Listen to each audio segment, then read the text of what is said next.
Nepotism in Japan. Let's do it. So, nepotism in the workforce. There's a lot of bad information around this, and I'm going to do a quick topic, 10 minutes, and hopefully by the end of it you'll be very well informed how it works in Japan and what they actually do to combat this. A lot of people think they know what the work culture is in Japan, but they miss out on a lot of little things, especially the foreigners, because they don't have a very wide variety of people they talk to, and thus they have a very rigid information base to draw upon. So I'm going to shed some light on this for you guys. So nepotism, favoritism, it's totally rife in Japan, but there's a lot of things people don't know of what actually happens about it, and it's got an appalling work culture. There's a lot of bullying and things like this, but this is in the private sector. I'll tell you how it works in the government sector.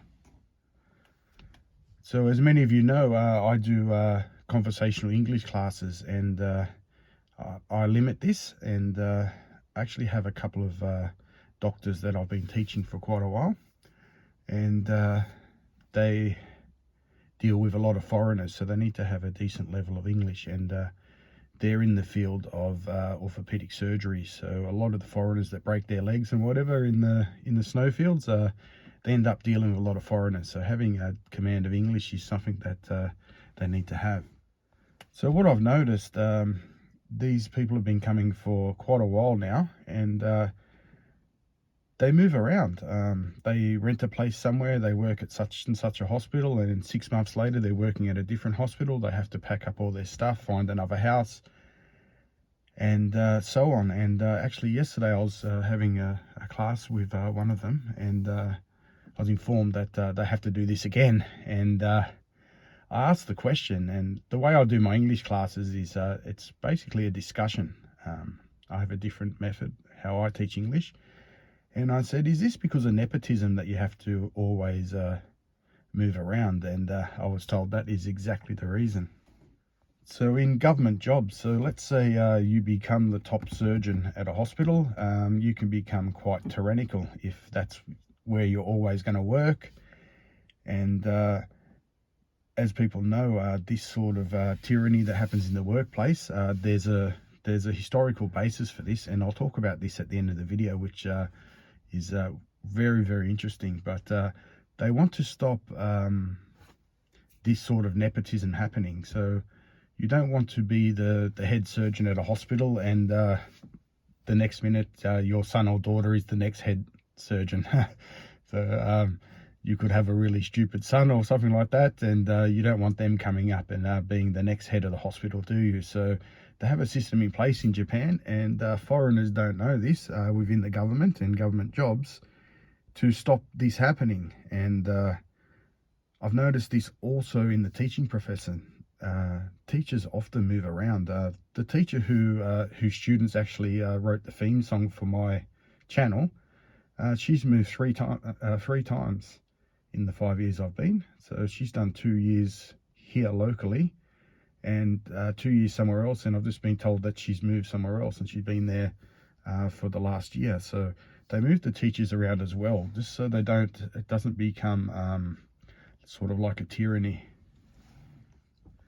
So if one or more start to get a foothold somewhere, they'll be hiring their friends, they'll be implementing their own sort of opinions, and possibly not going with normal procedures and policies, and it can become a real mess. And this has been the system in the healthcare in Japan for quite a while.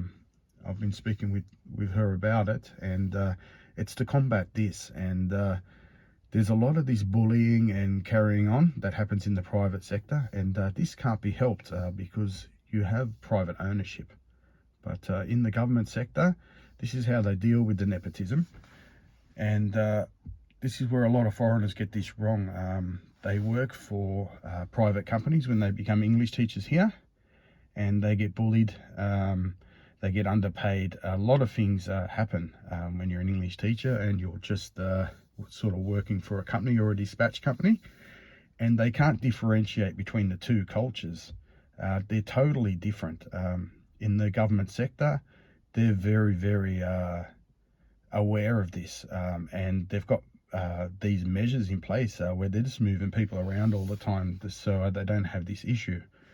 But they have this issue in the private sector, and people are free to run their businesses the way they like. And English teaching, working for English school or a dispatch school or whatever, it's just a private business. So you can't extrapolate what happens working privately to all of Japan. And Japan has got a very big government workforce.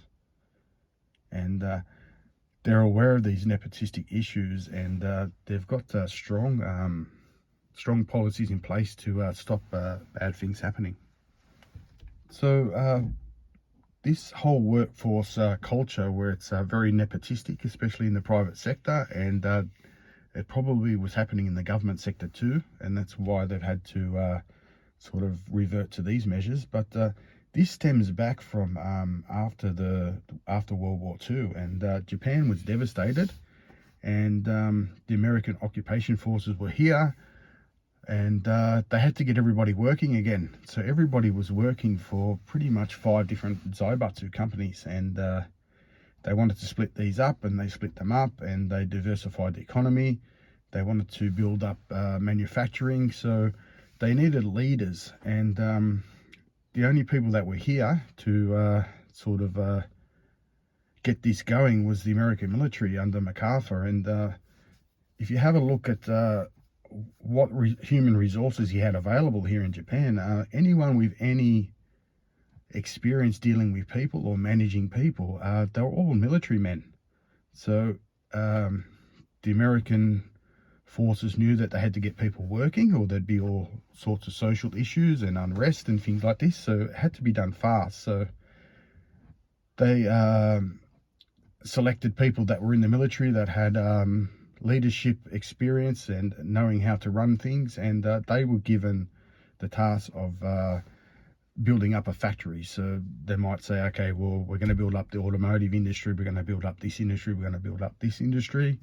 They'd allocate resources and they'd allocate people to the task. So you either had farmers, people that were too young, or you had ex-military men. So if you're in the position of the American occupation forces, you would choose the people that had the military experience and the men management experience. So these people got the jobs to build the country back up, to build these private companies back up.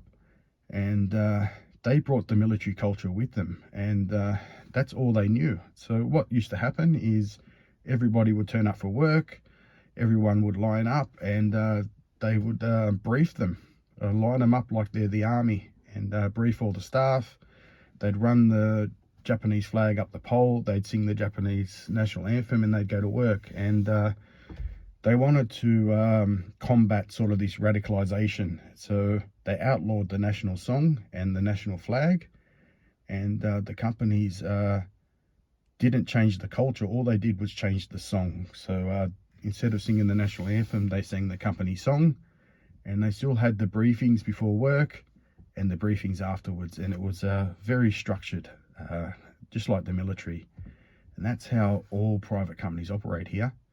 You go to work, private companies of size, you go to work, the boss will come out, he will basically brief everybody, he won't be asking anybody any questions, he'll be telling people what to do.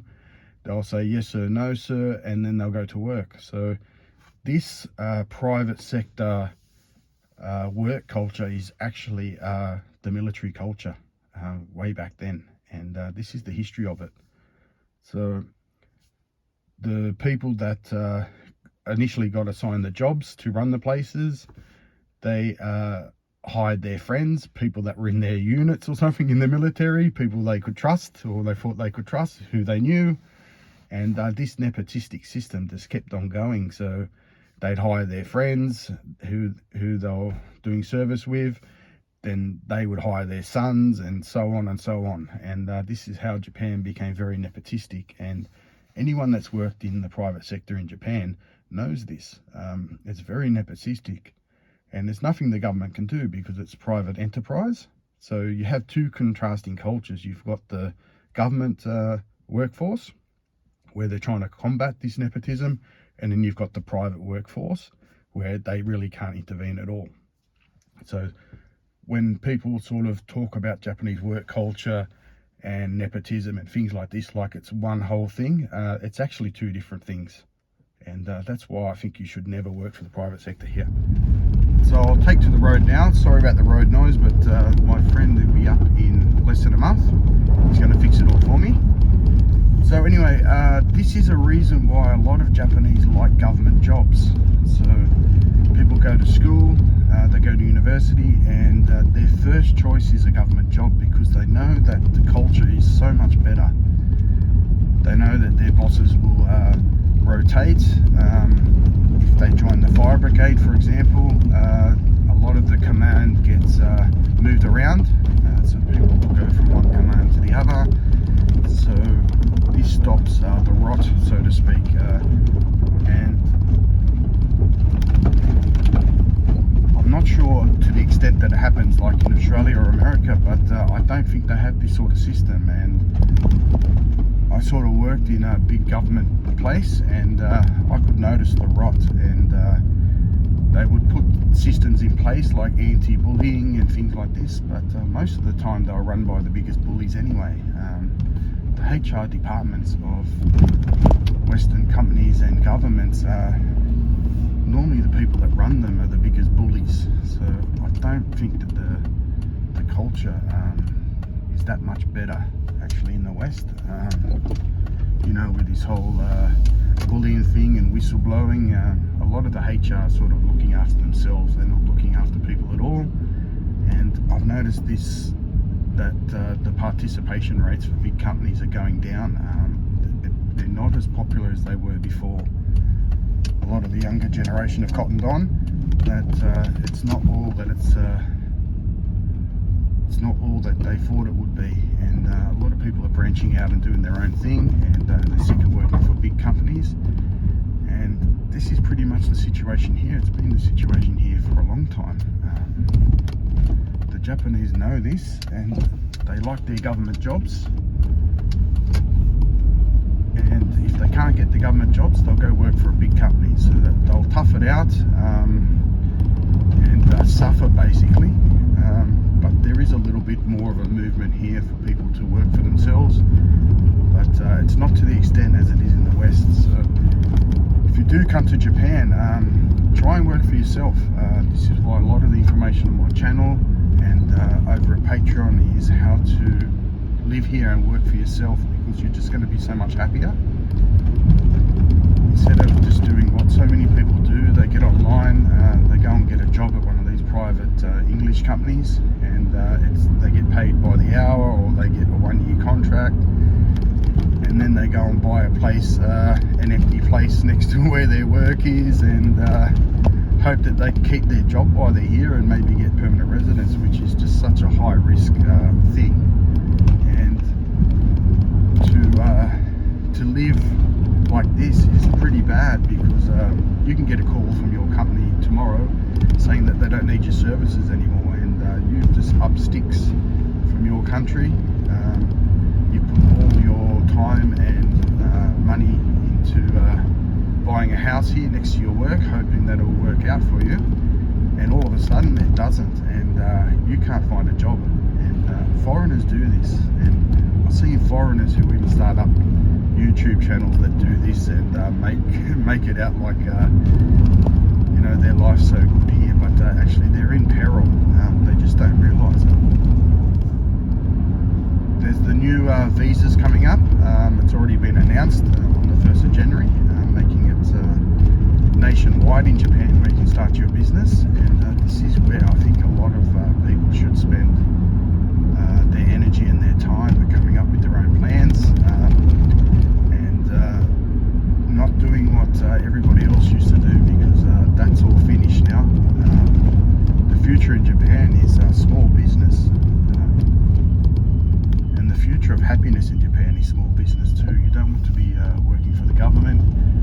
don't want to be working for these big companies, because you're just a number. And it's even worse if you're working as an English teacher. There's a million people that can take your place tomorrow. So while you may think that you're educated and whatever, you may think about whatever you think about yourself, but at the end of the day, they look at you as a number that's easily replaced. And don't bet everything on it that it's going to work out for you, because the chances are it's not. There's big opportunities in farming. Japan is slated to get 30 million visitors every year, and what happened last year is Japan ran out of rice, they ran out a lot of things, because the foreigners were staying longer, holidaying longer, and basically they ate the country bare. So they had rice shortages, they had all sorts of problems. So getting into farming, you know, that's a pretty safe thing, I think, in Japan. That's something that I like, and it's what a lot of my channel content's about. So I'm a little bit biased when it comes to farming, but definitely has a huge future, because people are dropping off, they're getting old, they're retiring, a lot more land available, and there's a lot more people coming here to potentially eat your produce. So all the signs are pretty good. It's all heading in the right way if you wanted to do farming in Japan, and it's a good lifestyle, and it's a lot of fun. So I'm not sure what the university system's like in Japan, because there might be a lot of private universities, I'm not sure, but if anyone's ever wondering why you constantly meet professors and high-level lecturers and they're just a bunch of complete morons, most of the time it's because they're tenured professors or something. And a tenured professor is just someone who's got a job for life, and what generally happens is they create their own culture within the staffing and with the students, and this goes on for a generation. And that's why the quality of education is really, really bad. Out of like the STEM subjects, the humanities, it's just an absolute mess pretty much everywhere, because they have these professors, they have these lecturers, and they never move on, they never go somewhere else. They feather their own nests, and they create a culture that's just absolutely terrible. So if students or whatever, they don't agree with certain things, they get marked down, and they can't go anywhere in academia. So it's just easier just to repeat whatever the Kool-Aid is, isn't it? So that's why you don't have a lot of innovation, and you have a lot of students coming out of the university systems in the West that they just feel that they're just being totally ripped off. So I'm not sure if this is happening here in Japan or not, but let's hope it isn't, because whenever I hear the word tenured professor, I just hear the word professional bullshitter. So this is what sort of destroyed a lot of the good things, and it looks like at least Japan in the government workplace, they're doing something about it. And these sort of things really annoy me, when people sort of extrapolate one idea onto absolutely everything. They say, well, you know, working in Japan's horrible and yada yada yada. It's because they don't really know the intricacies of everything. And at least in the government sector, which employs a lot of people in Japan, they've got it right, moving people around and not sort of creating little cultures. So as I said before, with the private sector, there's absolutely nothing you can do, and people that come to Japan and they go and work for a company in the private sector, and then they turn around and start whinging, I've got no sympathy for you at all.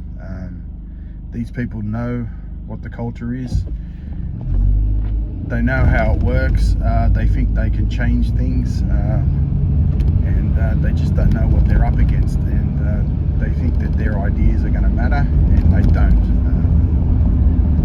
You're just a little cog in the wheel, and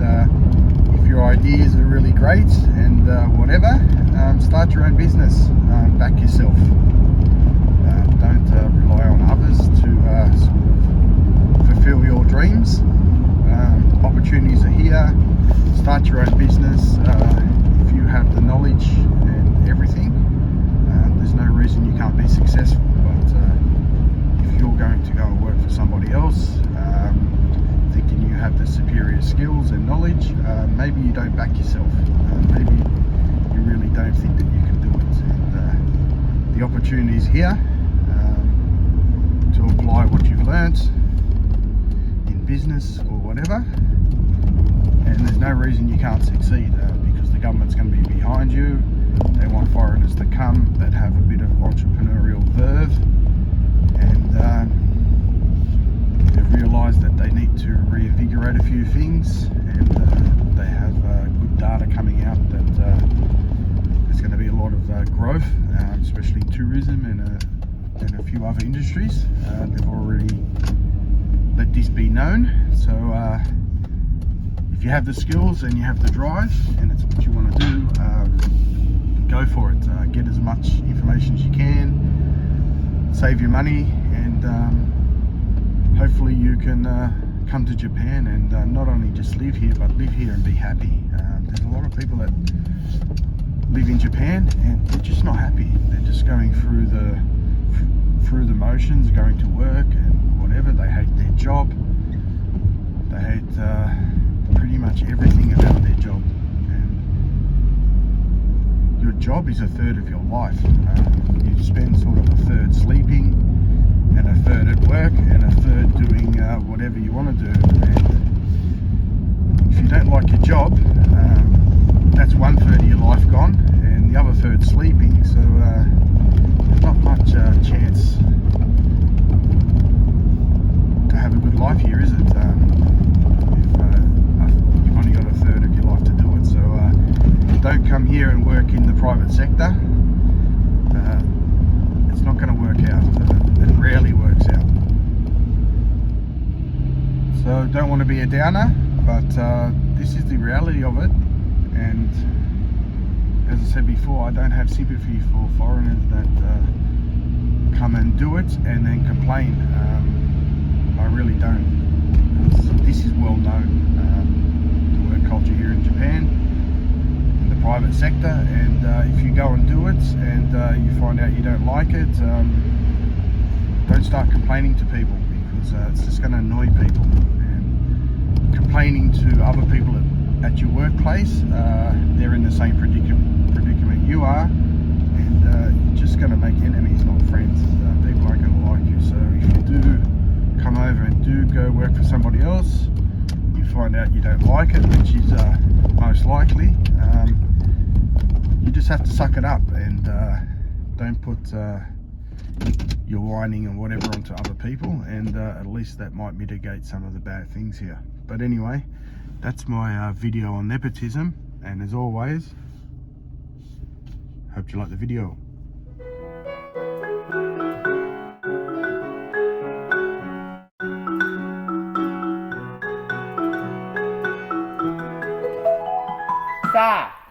Let's go work.